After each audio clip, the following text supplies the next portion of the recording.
খানাকুলে শুরু হলো গাছতলায় পাঠশালা। শিশু দিবসে অভিনব উদ্যোগ, আদিবাসী শিশুদের পড়ালেন আরামবাগ এসডিপিও। এ যেন বিদ্যালয় হেঁটে হেঁটে পৌঁছে গেল বাড়ির উঠানে। শিশু দিবসের পবিত্র দিনে এক অভিনব অনুপ্রেরণামূলক চিত্র ধরা পড়ল খানাকুলের কৃষ্ণনগরে। পরিযায়ী শ্রমিকদের পিছিয়ে পড়া শিশুদের শিক্ষার আলো পৌঁছে দিতে গাছতলায় পাঠশালা নামে এক নতুন উদ্যোগ শুরু হলো। আর এই পাঠশালার উদ্বোধনী অনুষ্ঠানে শিশুদের শিক্ষক হিসেবে দেখা গেল খোদ আরামবাগের এসডিপিও সুপ্রভাত চক্রবর্তীকে। শুক্রবার শিশু দিবস উপলক্ষে কৃষ্ণনগরের একটি ইট ভাটায় আনুষ্ঠানিকভাবে শুরু হয় এই পাঠদান প্রক্রিয়া। মূল উদ্যোক্তা হলেন রামনগর অতুল বিদ্যালয়ের প্রধান শিক্ষক অমিত কুমার আঢ্য। তার সঙ্গে সমাজসেবী মণিমোহন সিং সহ অন্যান্যরাও এই মহতি আয়োজনে সামিল হয়েছে। এই উদ্যোগের প্রধান লক্ষ্য হলো পরিযায়ী শ্রমিকদের শিশু ও সমাজের পিছিয়ে পড়া আদিবাসী শিশুদের শিক্ষাদানের মাধ্যমে মূল স্রোতে ফিরিয়ে আনা। জানা গেছে, আপাতত প্রতি রবিবার এই পাঠদান চলবে। উদ্বোধনী অনুষ্ঠানে আরামবাগের এসডিপিও সুপ্রভাত চক্রবর্তী ছাড়াও উপস্থিত ছিলেন খানাকুল থানার ওসি সমীর মুখার্জিও। এই সময়ে শিশুদের সঙ্গে মিশে গিয়ে তাদের পড়াতে শুরু করেন এসডিপিও। অসত্য গাছের নিচে বসে আদিবাসী শিশুদের পাঠদানে তার এই ভূমিকা উপস্থিত সকলের কাছে এক অন্য রকমের বার্তা পৌঁছে দেয়। শিশুদের শিক্ষাদানে ভাষাগত প্রতিবন্ধকতা যাতে তৈরি না হয় তার জন্য বিশেষ ব্যবস্থা নেওয়া হয়েছে। দুই সাঁওতালি ভাষা জানা শিক্ষিকাকে পাঠনের দায়িত্ব দেওয়া হয়েছে, যারা শিশুদের তাদের মাতৃভাষাতে শিক্ষা দেবেন।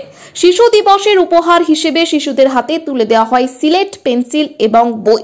সমাজে পিছিয়ে পড়া শিশুদের জন্য আরামবাগ মহকুমার এই ধরনের উদ্যোগ এটি প্রথম।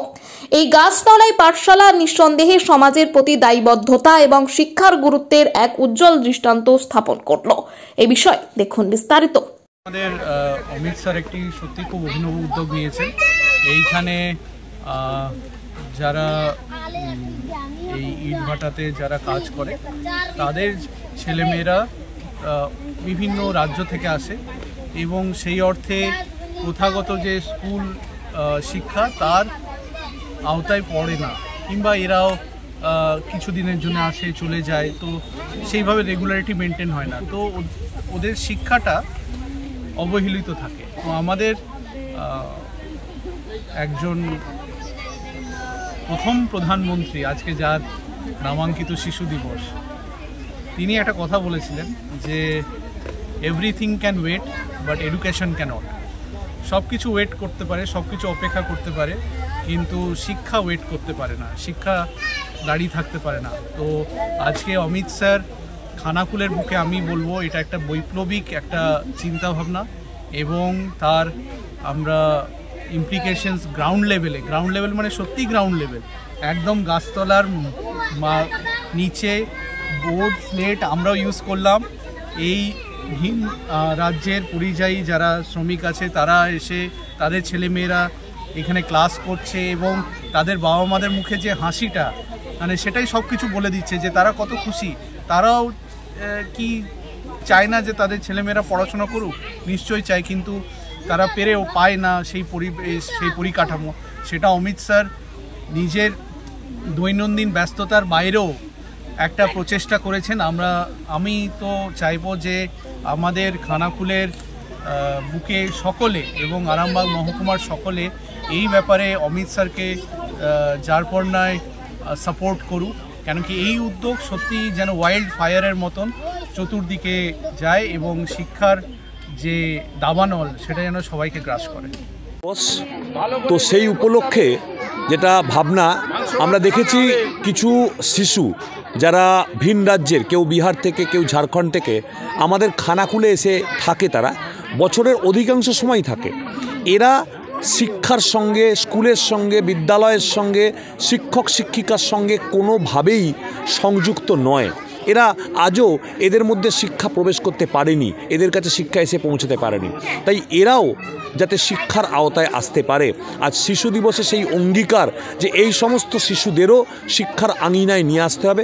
তাই আজ তাদেরকে নিয়ে একটা নতুন করে গাছতলার পাঠশালা বা গাছতলায় একটা পাঠশালা সৃষ্টি করা হয়েছে। সেই পাঠশালাতে এই শিশুরা প্রত্যেক রবিবার একটা ক্লাস বা তাদের প্রাথমিক পাঠ করা হবে। এ বিষয়ে খানাকুলের বিভিন্ন বিদ্যালয় থেকে আমরা যে সমস্যা মানে প্রথমে এটা করতে গিয়ে একটু সমস্যার মধ্যে পড়ি, কারণ ভাষাগত একটা সমস্যা। কারণ এদের ক্ষেত্রে যে ভাষা প্রয়োজন সেটা হলো অলচিকি ভাষা, এবং সেই ভাষা বা সাঁওতালি যে ভাষা বা অলচিকি ভাষা প্রয়োজন। সেজন্য আমরা বিভিন্ন বিদ্যালয়ের সঙ্গে যোগাযোগ করি, সেখান থেকে যারা দক্ষ সেই সমস্ত শিক্ষক শিক্ষিকাদের সঙ্গে কথা বলে তাদেরকে নিয়ে এই ভাষার সমস্যাটা মিটিয়ে ক্লাসের একটা ক্লাস তৈরি করার বা ক্লাস চালানোর একটা পরিকল্পনা করা হয়েছে। প্রত্যেক রবিবার এদের নিয়ে, এই বাচ্চাগুলোকে নিয়ে এদের প্রাথমিক পাঠ দেওয়া হবে, এবং প্রাথমিক যে শিক্ষার বিষয়টা প্রত্যেক রবিবার হবে। এই ক্লাসটা প্রত্যেক রবিবার চলবে, এবং মূল উদ্দেশ্য এদেরও যাতে শিক্ষার একটা প্রাথমিক পাঠ এদেরকে দেওয়া যেতে পারে বা শিক্ষার মধ্যে কিছুটা আনতে পারা যায়। এরাও শিক্ষিত, তবেই কিন্তু আমাদের ভারতবর্ষ এগিয়ে চলতে পারবে, এবং ভারতবর্ষ ভবিষ্যতে শিক্ষিত ভারতবর্ষ, এবং ভারতবর্ষের শিক্ষার হার আগামী দিনে যাতে 100% হয়, 100% শিক্ষার হার হতে পারে, তবেই এটা করলে তবেই সম্ভবপর হবে। সত্যি এটা চ্যালেঞ্জিং, এটা আমাদের সবার ক্ষেত্রে এটা একটা চ্যালেঞ্জ অবশ্যই। তবে আশা করছি এই সমস্ত শিশুদের, আমরা আজকে প্রথমে দেখি অবাক হয়ে গেছি যখন শুভ সূচনা করা হলো, তাতে যে শিশুগুলো আছে তারা সত্যিই কিন্তু শিক্ষার জন্য আগ্রহী, এবং তারা সবাই কিন্তু অধীর আগ্রহে বসে আছে যে একদম সকাল থেকে কখন আজকে আমাদের ক্লাস শুরু হবে, কখন আমরা ক্লাস পাবো, কখন আমরা পাবো।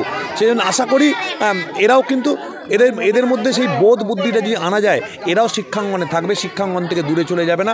শুধু এদের দিকে নয়, আমরা যেটা করব মাঝে মাঝে এদের যে অভিভাবিকা তাদেরকে নিয়েও একটু কাউন্সেলিং বা আলোচনা, তাদেরকেও এটা বোঝানো যে এদেরও শিক্ষার প্রয়োজন আছে, এবং এদের শিক্ষা না পেলে ভবিষ্যতে কিন্তু অনেক অসুবিধার মধ্যে সৃষ্টি হতে পারে। তাই অভিভাবকদেরও বোঝানোর একটা কাউন্সেলিং করার একটা বিষয় আছে, তাদেরকে বুঝিয়ে বা কাউন্সেলিং করে যাতে এদের প্রাথমিক শিক্ষার পাঠটুকু তারা যেতে পায়, তার জন্য একটা ব্যবস্থাপনা করতে হবে। যে পৃষ্ঠপোষকতা করে যে ক্লাসটা শুরু করলেন আপনি তো কোনো রুমের মধ্যে যেখানে পড়াশোনার পরিবেশ পাবেন সেখানে শুরু না করে গাছের তলায় শুরু করলেন কেন? ওটা হচ্ছে রবীন্দ্রনাথ চেয়েছিলেন গাছের তলায় বসে ক্লাস করার জন্য। তার যে শিক্ষা দেওয়া, তার পদ্ধতি, এবং তার যে ছেলেরা অন্তরের মধ্যে ঢোকায়, ওই একটা সামান্য চার দেয়ালের মধ্যে এগুলো হয় না। আর তাছাড়া এরা বিশেষ করে যে টাইপের ছেলে, এদের পক্ষে ঘরে বন্দি করে রাখার কোনো উপায় নাই। এদিন এই ফাঁকা খোলা আকাশের নিচে গাছের তলায় এইভাবে নিয়ে ক্লাস করানো ভালো। কখন সেই ধুতিবাবু আসবে, সাদাবাবু আসবে, আমার দিকে পড়াবে এবং আমার দিকে চকলেট দেবে, এর জন্য ওরা অপেক্ষা করতো। আপনি 2 বছর আগে যেটা শুরু আজকে পূর্ণতা পেল, এটা চালিয়ে যাবেন তো? অবশ্যই চালিয়ে যাব। মানে এটা তো আমার অন্তরের বাসনা ছিল, শুধু এটা নয়, আরও আমার ইচ্ছা আছে যে সমস্ত অনেক বিদ্যালয়ে মানে স্কুল ছুট ছোট ছেলেরা আছে, তারা চলে যাচ্ছে, তাদের দরকার হলে বাড়িতে যাব, যে তাদেরও নিয়ে আসবো, দরকার হলে নিয়ে এসে তাদের নিয়েও ক্লাস করাবো।